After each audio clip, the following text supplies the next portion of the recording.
Sa mga pangyanot na barata, pantulo sa Regional Most Wanted Person arestado sa Daraga.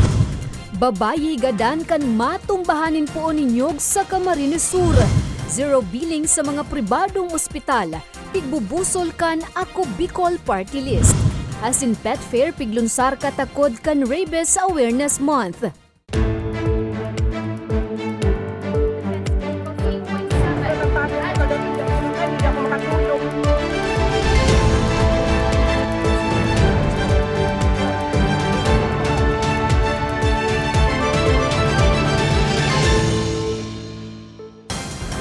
Maray na hapon, Martes, Marso 28, taong 2023. Uninan mga baretang Tatak Bicol. Madadangugmanan mga baretang ini sa 88.7 Radyo Oragon Catanduanes asin 90.7 Radyo Oragon Legazpi. Pangtulo sa Regional Most Wanted Person na may kasong rape, arestado sa Daraga. Detalye sa report ni Nomer Corporal. Makalis ang sarong taon na pagtatago sa otoridad. Dain na nakapalagpa ang Rank 3 Regional asin Municipal Most Wanted Person kang Banwaan kan Daraga na si Raymond Andes Inantes kang arestaron sa pigkasar naman na Charlie Operation kang PNP. Sa impormasyon, naarestar ang sospek sa mismong residensya kaini sa Purok 1 Barangay Market Site parehong Banwaan. Poko mas o menos alas 9:43 ning aga kan Sabado, Marso 25. Ang sospek naatubang sa 8 counts of qualified statutory rape na mayong rekomendadong piyansa. Mayo taon 2022, kang enot na lugusan kan sospek ang minor de edad kaaning aki. At po ng ining 8 counts sa Indaman sa na pong residensya nangyari. Ang kadaklan po nangyari mga matanga po, alauna ning maaga hanggang tapos alas 12 po. Yan po si mga oras na nangyari. Sa presente, nasa kustodiya na kan Daraga MPS ang sospek para sa magkakanigong disposisyon. Bali, nawara din po siya. Pero dahil siguro talagang taga-igdiman na siya, buminalik po siya. Mahalat lang po kita kang commitment order para po maibalyo po sa provincial jail. Paurotrong pagirumdum kang otoridad, urog na sa mga magurang na may mga aking babayi. Pirmi nanggad pagreparon ang sindang mga aki, nga ni maibitar sa pangaabuso, na kung minsan sa diri pang kadugo ang kagibo. Para sa mga baretang Tatak Bicol, Nomer Corporal. Executive Motorcycle Riding Course nagpuuna. Motor riding skills, pigbida naman kan miyembros kan Highway Patrol Group Bicol. Detalye sa istorya ni Carmelo Balya. Big Circle, Figure 8, asin nakakabilib na banking. Pirasa na ini sa pinahiling na motorcycle riding skills kan miyembros kan Highway Patrol Group Bicol. Alagad na panganga, asinday na pugulang makidit kan kadaklan. Kan ibida kan saro, ang standing in motorcycle skill. Ini ang highlight kan pagbubukas, asin posibleng manudan kan partisipantes kan Executive Motorcycle Riding Course o EMCRC Class 12-2023. Sigon sa pamayo kan HPG Bicol, total na 41 individual ang kabali sa training, 24 ang hali sa PNP, asin 18 ang sibilyan. Dagos naman na pighiras kan pamayo kan Bicol PNP ang sa iyang inagihan bilang dating miyembro kan Highway Patrol Group, asin importansya kan HPG. Laom niya na matapos kan mga partisipante ang training, asin daing makulugan. Naiiba ang motorcycle riding course. Why? Kasi daw, it's better na mag-undergone ka ng motorcycle course na hindi ka pa marunong magmotor. Time will come, mga challenges na dadaanan ninyo, sana ma-hardware nyo successfully. Dain nakaabot sa demonstrasyon ang Hueste de Honor na si HPG Director, Police Brigadier General Clifford Gayranod. Alagad nagpaabot ini ni mensahe sa paagi nin sarong representante. Sa iyang mensahe, pigtawan niya nindoon na importansya nindugang nakaaraman sa motorcycle riding. Urog na sa miyembros kan HPG. Pagduduon man kan opisyal, dapat maging panalmingan nin pagsunod kan ley sa trapiko ang miyembros kan HPG. Disciplined, efficient, and practical motor riders. But more than that, being skilled riders we equally aim to impart to you a strong regard for our nation's traffic laws and respect for fellow road users. Ang aktibidad partikan paghahanda para sa programang Safer National Highways. Para sa mga baretang tatak Bicol, Carmelo Balya. Primerong chapel sa laog kan Philippine Coast Guard Bicol Pig inaguraran. Detalye sa report ni Nomer Corporal. And all of us who are gathered Personal na binisita kasubong aga ni Most Reverend Oscar Jaime Llaneta Florencio, Bishop kang Military Ordinariate of the Philippines, ang Philippine Coast Guard District Bicol. Kasabay kang pagbisita, pinanginotan man ni Bishop Florencio ang sarong banal na misa para sa canonical erection kang Saint Teresa of the Child Jesus Chapel na makukuha mismo sa laog kang nasabing kumandansya. Sigun kay Bishop Florencio, dakulang bagay nangad na igwang chapel ang kada kumundasya na magpapagirumdum sa kada personaes, manugod sa presensya kang mahal na Diyos. we ask Saint Therese to be truly present in our midst. Not that unimagined presence, but the presence that affect our life daily.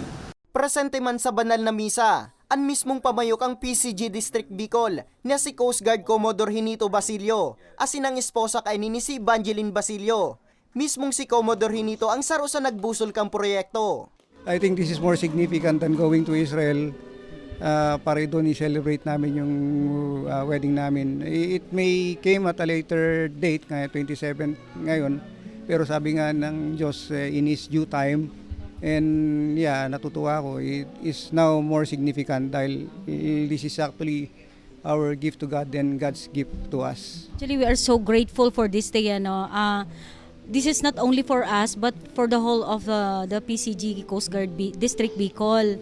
And sana itong legacy na ginawa ni Commodore Basilio dito is maging instrument para mas strengthen yung family, yung family na ma-inspire din sila to do the same. Sigun sa tagapagtaram kang PCG Bicol na si Lieutenant Commander Eman Abila, Enero ngunya na taon kampunan ng konstruksyon kan chapel. Maugmama na pigiras ni Abila na mismong ang personalis ninda ang nagtrabaho kang kapilya.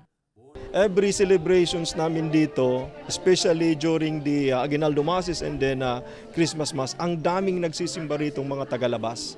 So ngayon, siguro napakasarap sa pakiramdam kasi may proper place na tayo for worship and thanksgiving to God. May proper place na tayo para sa pagmisa. Sa mga maot na magpasiring sa kapilya, bukas man ini sa publiko, alagad kada aldaw sana ning Domingo. Para sa mga baretang tatak Bicol, Nomer Corporal. Babayi gadan kan matumbahanin po ninyog sa Camarines Sur. Asin pet fail piglunsar katakod kan Rabies Awareness Month. Yan asin iba pang bareta sa samuyang pagbabalik.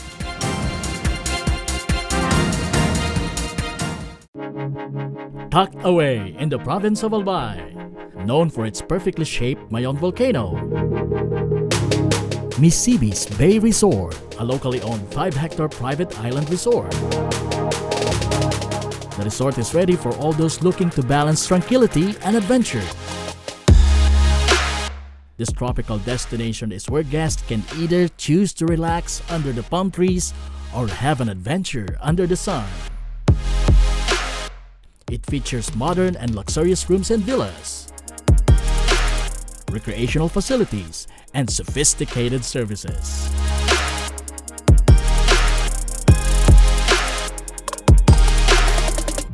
Come and experience Misibis Bay Resort, your tropical island getaway.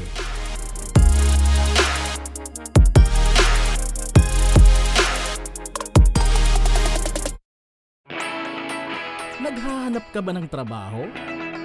Marunong ka bang mag-shoot ng video? Mag-edit? Magaling ka ba sa social media? Willing ka bang matuto? Graduate ng journalism o may alam na sa media? Apply na dahil naghahanap kami ng videographers para sa Camarines Norte, Sorsogon, Camarines Sur, Catanduanes at Masbate. Ipadala ang inyong resume sa actioncallcenter@gmail.com at maging pinakabagong miyembro ng aming team. Tara na! Apply na!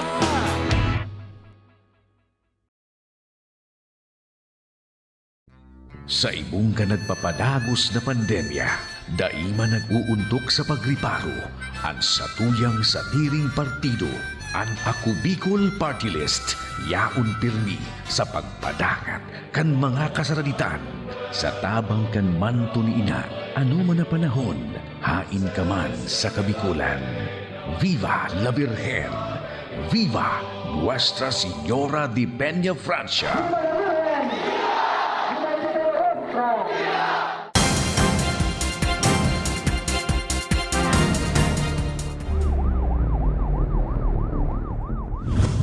Nagbabalikan ako Bicol Online TV. Babayi gadan kan matumbahanin po ninyog sa Camarines Sur. Detalye sa report ni Ninya Valladolid.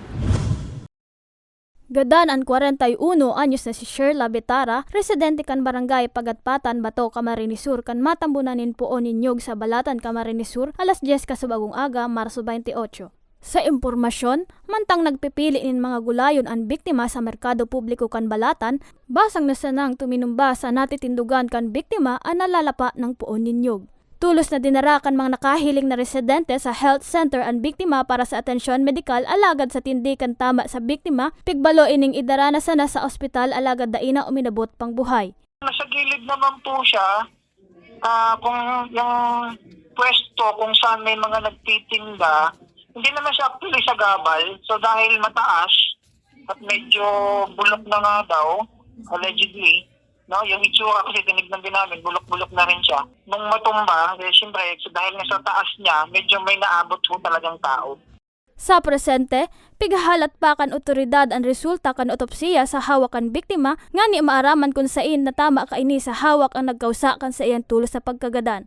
Nakapatente na ngunyan ang bangkay kan biktima sa saindang residensya. Para sa mga baretang tatak Bicol, Ninya Valladolid, Bicol University Intern.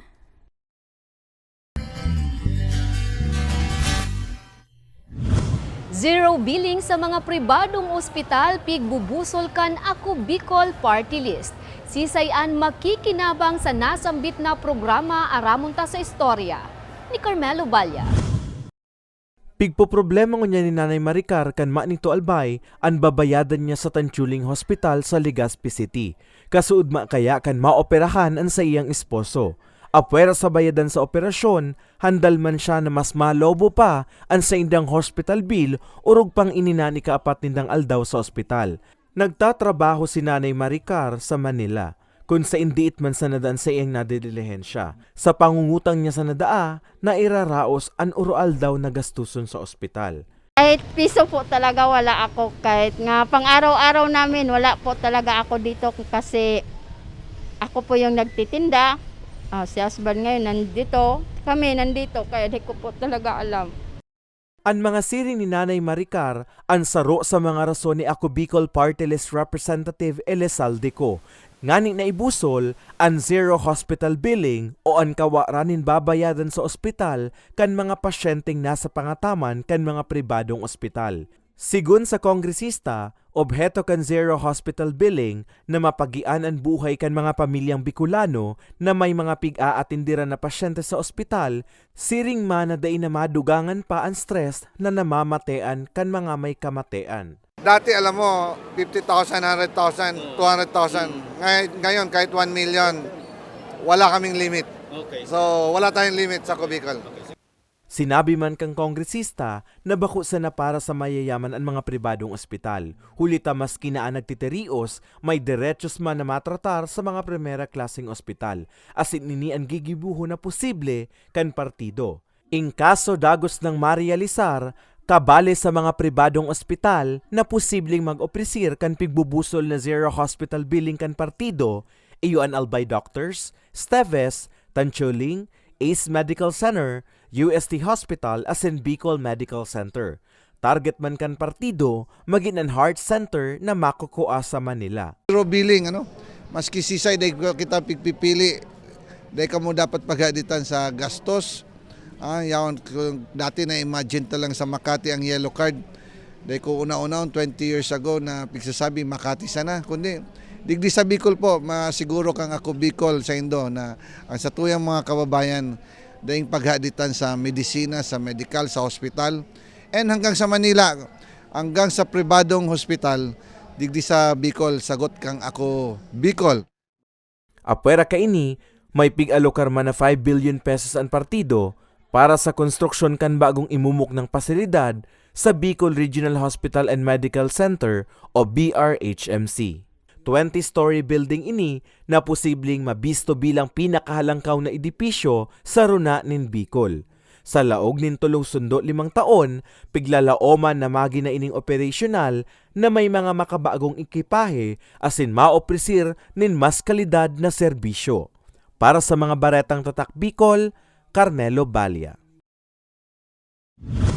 Pet Fair piglunsar sa Legazpi City katakod kan Rabies Awareness Month. Ang mga eksena aramunta sa istorya ni Ann Imperial. Walang imposible kay bantay. Yan ang tema kan Pet Fair na piglunsar kan JCI Legazpi kasubagong aga, Marso 28 sa Ayala Malls, Legazpi. Ang Pet Fair parte sa naman kan Rabies Awareness Month. Apwara sa mga cute na paw clothes, may mga mababakal mandigding dog food, herbal shampoo, organic soap, asin kadakol pang iba. Sigun kay Alvin Tan, presidente kan JCI Legazpi, apwera sa makatabang sa exhibitors, mauwat manindang maihiras ang mga lakdang ngani maging responsible pet owner, asin maihiras man ang mga paagi ngani makaibitar sa rabies. Kasabay man sa aktibidad ang rabies vaccination asin consultation. So since maraming cases sa Legazpi na mga stray dogs na nangangagat, we would like all the barangays to be able to know yung responsible na pag-take care sa mga pets sila para hindi maging stray dogs. Saro sa mga nagpartisipar sa Pet Fair, si Honey, na pigpapasalamat na nabilog ang aktibidad. Upon invitation of Doc Manny, hindi po ako nagdalawang isip na mag-yes dito sa invitation niya, and this is also our chance as small business owners to of course market our products. Presente man sa aktibidad ang Albay Veterinary Office sa pangingenot ni Dr. Manny Victorino. March is Rabies Awareness Month, so ang message ta po ay ang pinakang sekreto man lang para maiwasan natin yung rabies is number 1, vaccination, and then number 2 is the responsible pet ownership. Madurar ang Pet Fair sundo sa aga, Marso 29. Apwera kan Pet Fair, magkakaigwamanin poster making contest, pet show as in orientation dapit sa Barangay Responsible Owners of Dog o BROAD program. Para sa mga baretang tatak Bicol, Ann Imperial, Bicol University intern. Asinyanan katiripunan kan mga baretang tatak Bicol. Ako si Jen Nunez. Salamat!